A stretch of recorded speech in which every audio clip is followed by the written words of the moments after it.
Finally বন্ধুরা একদম বিকালের নাস্তা রেডি হয়ে গেছে। আর কে কে খাবে বন্ধুরা চলে আসতে পারো। এভাবে আম যদি থাকে পাকা আম ঘরে, আর যদি থাকে সুজি, অল্প সময়ের ভিতরে মজাদার নাস্তা একদম রেডি হয়ে যাবে আমের। আর এখানে আছে আমের কেক। খুবই মজা হয়েছে খেতে, খুবই দুর্দান্ত মজা হয়েছে। এতটা মজা হয়েছে তা বলার মতো না। একবার বন্ধুরা বানিয়ে না খেলে বুঝবে না। আমি যেহেতু খেয়ে নিয়েছি তাই কিন্তু খুবই মজার একটা রেসিপি। একবার রেসিপিটা ফলো করে বানিয়ে দেখতে পারো।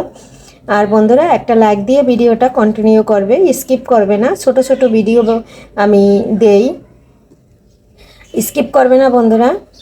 আর সবাইকে জানাই অনেক অনেক ভালোবাসা এবং শুভকামনা। মন থেকে অনেক অনেক ভালোবাসা রইল সবার জন্য। আমার প্রতিটা ফ্যামিলির জন্য অনেক অনেক ভালোবাসা রইল। নমস্কার বন্ধুরা, সবাই কেমন আছো? আমি পাপড়ি কিচেন অ্যান্ড ব্লগ থেকে চলে আসলাম নতুন একটা রেসিপি নিয়ে। এখানে নিয়েছি পাকা আম কেটে, এখানে নিয়েছি এক বাটি সুজি, নিয়েছি গুঁড়া দুধ, আর নিয়েছি চিনি। আজকে আমি তোমাদের সাথে শেয়ার করব আম দিয়ে একটা ঘরোয়াভাবে একটা কেকের মতো রেসিপি। সাথে থাকো বন্ধুরা, দেখতে থাকো। প্রথমে আমি ব্লেন্ডারে আমগুলো নিয়ে নিচ্ছি। এর ভিতরে আমি সুজি দিয়ে দিচ্ছি এক বাটি।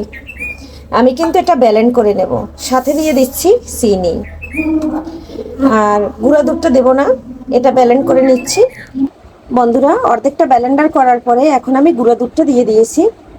বন্ধুরা আমি কিন্তু একদম ব্লেন্ড করে নিয়েছি। এখন আমি এটা 10 মিনিটের জন্য ঢাকনা দিয়ে ঢেকে রাখবো। একটা পাত্রে ঢেলে নিচ্ছি।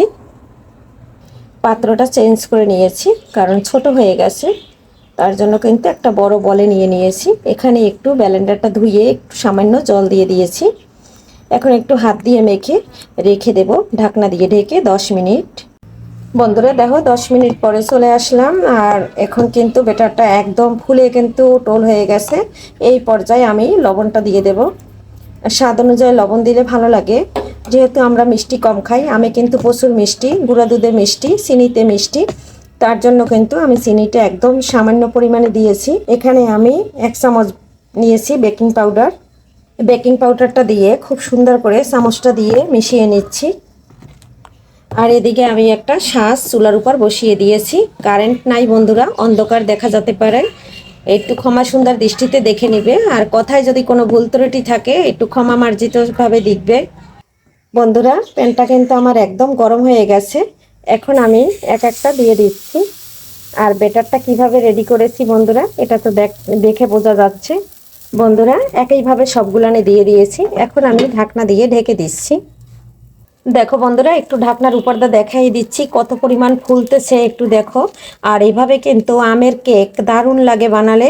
আর আমার কিন্তু আপ্পাম কেক মানে প্যান কেক নাই, তাই কিন্তু আমি এই যে পিঠা বানানোর সাজে কিন্তু বানিয়ে নিচ্ছি আম দিয়ে কেকগুলো।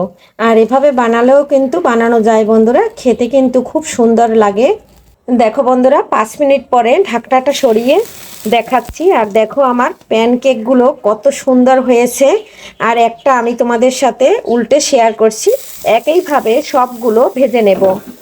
আর একটা আমি তুলে দেখাচ্ছি যেটা মাঝখানে দিয়েছি।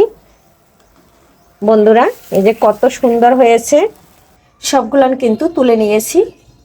আবারও আমি এক ব্যাচ দিয়ে দিয়েছি। আর জালটা কিন্তু একদম কমিয়ে রেখেছি। আর এক ব্যাচ হবে বন্ধুরা, তাহলে কিন্তু আমার ভাজা হয়ে যাবে।